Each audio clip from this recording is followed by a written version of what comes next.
কবি জীবনানন্দের লেখা ২০ বছর পরে। আবার বছর ২০ পরে তার সাথে দেখা হয় যদি, আবার বছর ২০ পরে হয়তো ধানের ছড়ার পাশে কার্তিকের মাসে, তখন সন্ধ্যার কাক ঘরে ফেরে, তখন হলুদ নদী নরম নরম হয় কাশ ওগলার মাঠের ভেতরে। অথবা নাইকো ধান খেতে আর ব্যস্ততা নাইকো আর, হাঁসের নীড়ের থেকে খড়, পাখির নীড়ের থেকে খড় ছড়াইতেছে।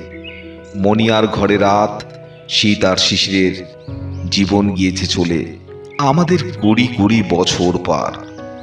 তখন হঠাৎ যদি মেঠে পথে পাই আমি তোমারে আবার।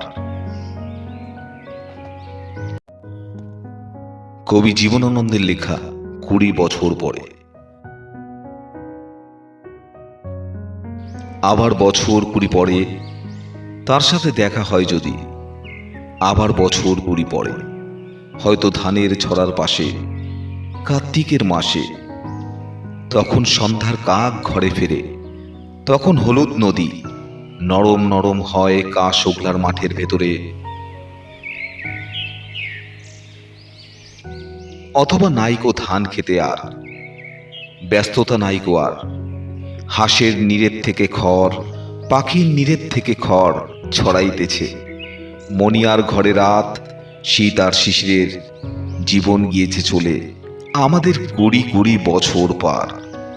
তখন হঠাৎ যদি মেঠে পথে পাই আমি তোমারে আবার।